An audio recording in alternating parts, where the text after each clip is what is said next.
Ok, pessoal, tudo pronto. A V2 está batendo na porta e o tema, assim, é um campo minado, imuno, bactiviro, tudo junto. A nossa missão hoje é fazer uma autópsia desse material. É conectar os mecanismos que realmente, sabe, que vão ser cobrados. Sem decoreba, sem lenga-lenga. É isso aí. Vamos encarar tipo como um briefing de guerra. Primeiro a gente analisa o nosso exército, a imunologia. Depois estudamos a blindagem e as armas do inimigo, a bacteriologia. E aí no final a gente vai para os estudos de caso, os vírus, que são os cenários mais traiçoeiros da prova. Exato. O objetivo aqui é ir além. Quando o material falar LPS, a gente tem que visualizar o paciente hipotenso, chocado no pronto-socorro. Se citar HPV, a gente tem que enxergar a P53 sendo destruída.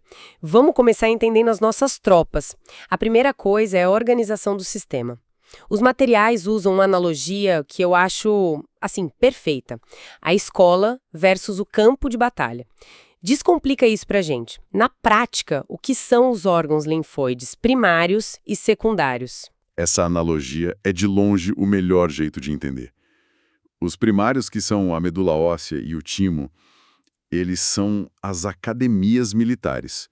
É lá que os nossos soldados, os linfócitos B e T, amadurecem, sabe? Certo, eles se formam lá. Exato. E eles passam por um treinamento super rigoroso para não atacar o próprio corpo.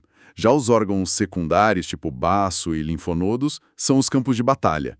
São postos avançados onde as tropas ficam de prontidão esperando o inimigo para começar o contra-ataque. E isso tem uma implicação clínica brutal. Eu nunca me esqueço de um caso. Paciente jovem tinha perdido o baço num acidente anos antes, chegou com uma febre baixa e, em questão de horas, um choque séptico profundo.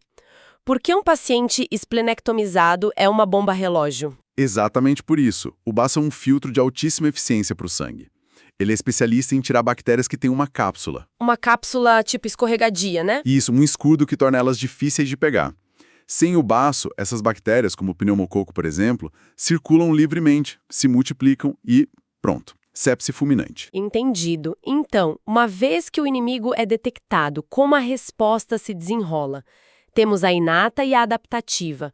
Qual a diferença? Pensa na inata como a tropa de choque.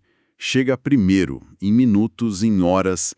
É super agressiva, mas não é específica. É meio burra. Ela tira para todo lado. Isso. O soldado principal aqui é o neutrófilo. E ele tem um mecanismo de defesa quase suicida chamado NETs, que são armadilhas extracelulares. Armadilhas? Ele literalmente vomita o próprio DNA, criando uma teia pegajosa que prende e mata as bactérias. É bem desesperado, mas funciona. Uma teia de DNA suicida. Ok, isso é bem visual. E a adaptativa? A adaptativa é a equipe de forças especiais. Demora mais para ativar, leva dias, mas é absurdamente específica, tem memória, é por causa dela que as vacinas funcionam, né? Certo, mas voltando para a tropa de choque. Se ela é burra, como ela sabe quem atacar? Qual é o código de barras que ela lê? O código de barras são os PAMPs, padrões moleculares associados a patógenos. São moléculas que só os micróbios têm, e as nossas células têm sensores para esses códigos, os receptores do tipo TOL, os TLRs. E qual é a interação que mais importa para a prova? A que sempre cai. Sem dúvida nenhuma, o TLR4, reconhecendo o lipopolissacarídeo, o LPS, de bactéria gram-negativa. Essa interação é o estopim. É ela que inicia a tempestade de citocinas e joga o paciente no choque séptico. Entender isso é a base de tudo. Perfeito. Agora falando da tropa de elite. Ela produz os mísseis teleguiados, os anticorpos? Faz um resumo rápido dos tipos que sempre caem. Claro. 3 são essenciais. IgM, uma molécula gigante. É a primeira a aparecer, então marca infecção aguda. Ok. IgG, menor, mais ágil, é o anticorpo da memória, da resposta tardia, e é o único que cruza a placenta para proteger o feto. E, por último? A IgA. Essa é a guarda de fronteira. Patrulhas mucosas, intestino, sistema respiratório. Por isso ela é tão importante no leite materno. Ela impede que os patógenos grudem no intestino do bebê, sabe? Ok, entendemos a nossa defesa. Agora vamos analisar a blindagem do inimigo. A diferença entre gram-positiva e gram-negativa. Vai muito além da cor no laboratório, né? É uma questão de arquitetura. Exato. E a arquitetura define a arma. A gram-positiva é um tanque de guerra. Armadura grossa de peptídeo glipcano. Já a gram-negativa é mais como um caça furtivo. Parede fina, mas com uma arma secreta letal na sua membrana externa. Onde está o lipopolissacarídeo, o LPS? Ele mesmo, a endotoxina. O LPS de novo. Então, vamos lá. Paciente em choque séptico, hemocultura volta positiva para gram-negativa. Como a gente conecta os pontos? Por que ele tem febre alta e a pressão despenca? A resposta é 100% LPS. Quando essas bactérias morrem, elas liberam pedaços dessa membrana. Seja pelo antibiótico ou pelo próprio sistema imune. Exatamente. Aí o LPS circula, é reconhecido pelo TLR4 dos nossos macrófagos, e isso funciona como um botão de pânico. Os macrófagos liberam uma enxurrada de citocinas. Elas agem no cérebro, causando febre, e nos vasos, causando uma vasodilatação massiva. A pressão despenca. É o mecanismo do choque. Mas nem toda bactéria morre fácil. Algumas têm um modo de sobrevivência extremo. Fala dos endosporos. O endosporo é tipo uma cápsula de sobrevivência. Bacilos e Clostridium fazem isso. Quando o ambiente fica hostil, a bactéria cria essa estrutura interna super resistente. E entra em dormência. Isso, ela fica dormente. E o esporo sobrevive a tudo, calor, álcool, desinfetante. É por isso que passar álcool em material cirúrgico não adianta. Precisa de autoclave. O que explica por que um ferimento com um prego na terra pode dar tétano. Exato. E uma conserva mal feita pode causar botulismo. O esporo estava lá, quieto, esperando as condições ideais para acordar e produzir as toxinas. Vimos como as bactérias atacam de fora. Mas os vírus são inimigos diferentes. São sabotadores. Eles se infiltram. Vamos começar com o mestre da infiltração, o HIV. O ataque do HIV é de uma precisão cirúrgica. Ele não ataca qualquer soldado. Ele vai no general do exército, o linfócito TCD4+. Como ele entra? A invasão começa com um aperto de mão molecular. A proteína GP120 do vírus se liga no receptor CD4 da célula. Essa ligação muda o formato da GP120 e aí ela se liga a um segundo receptor, o CCR5. É uma chave dupla? Exato. E isso ativa outra proteína que arromba a porta e injeta o material genético do vírus para dentro. Impressionante. Mas a pergunta que a prova cobra e que todo paciente faz é: por que ainda não temos a cura? São dois grandes motivos. O primeiro é a existência de santuários e a latência. O vírus se esconde em locais onde os remédios não chegam bem, tipo cérebro, linfonodos. E ele pode dormir, né? Pode. Fica quieto por anos.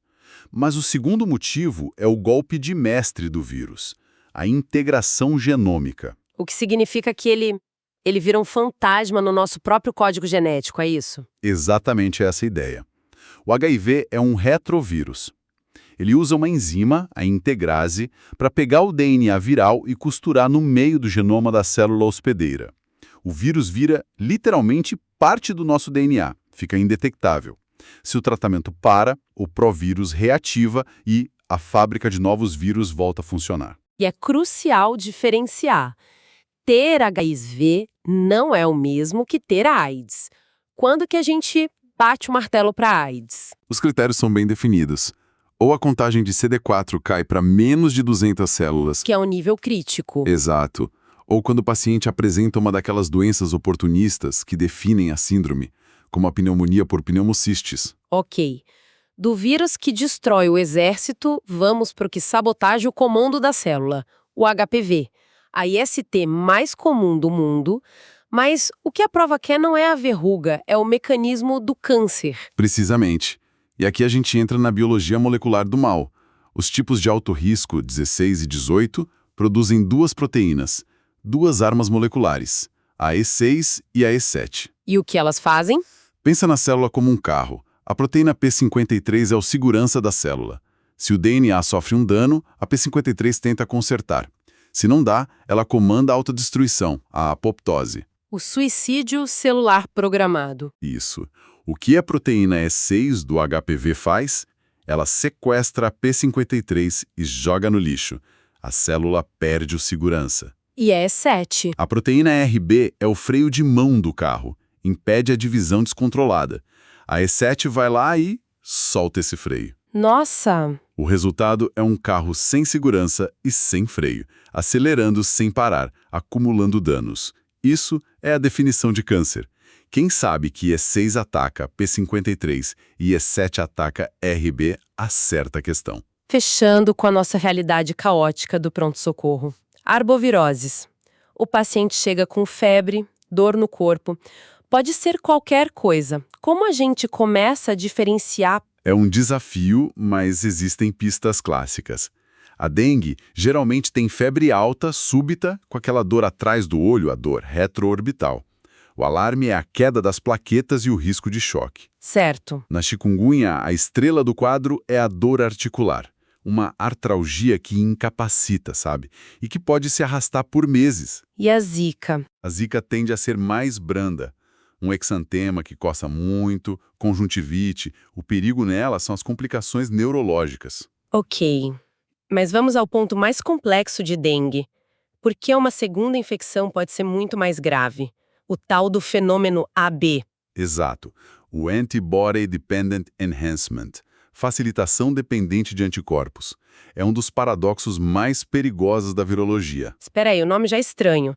Quer dizer que o nosso próprio anticorpo, que devia proteger, pode acabar ajudando o vírus, agindo como um agente duplo? É exatamente isso. O anticorpo vira um cavalo de Troia. Imagina assim, você teve dengue tipo 1, seu corpo produziu anticorpos contra ele. Anos depois, um mosquito te pica e injeta o tipo 2. Seus anticorpos antigos se ligam nesse novo vírus, mas não conseguem neutralizar direito. E aí? E aí vem a traição. Esse complexo de vírus com anticorpo se encaixa perfeitamente nos receptores dos nossos macrófagos. O macrófago pensa que está limpando a sujeira. Mas na verdade ele deu uma carona VIP para o vírus entrar direto na célula. Exatamente. O resultado é uma replicação viral explosiva, uma tempestade de citocinas e a dengue grave. Fascinante e aterrorizante. E para fechar, tem um novo vilão aparecendo, o Oropouche. Qual é o detalhe que vai garantir o ponto na prova? O vetor. Não é o Aedes aegypti. A febre do Oropouche é transmitida por um mosquito menor, do gênero Culicoides, o famoso maruim. Ah, o maruim. É um detalhe pequeno, mas é o tipo de pegadinha que a prova adora. Se a questão falar em maruim, a resposta é a Oropouche. Perfeito. Já que estamos nisso, outra pegadinha clássica, da questão 15. Qual o subtipo de HIV mais comum no Brasil? A resposta geral é o subtipo B, mas a pegadinha está na geografia. Na região sul, por questões de rotas de introdução, tem uma prevalência altíssima do subtipo C. Ok, hora da verdade. Vamos passar por 3 questões difíceis do simulado bem rápido. Questão 5. Qual receptor reconhece o componente da parede de gram-negativas? TLR4-VLPS. Batido, mas sempre cai. Questão 19. Qual o vetor do Oropouche? Maruim, o Culicoides, não a Aedes. Já falamos, é para fixar. E a 15, que a gente acabou de falar? Subtipo de HIV no Brasil. B na maior parte, mas atenção no sul, onde o C é muito prevalente. Pegadinha clássica. Galera, a prova da V2 não perdoa o básico. Eles querem saber se vocês entendem o mecanismo. Esse EZ7 no HPV, ADE na dengue, LPS na sepse. Revisem as discursivas do PDF. Elas são o ouro. Boa prova e até a próxima.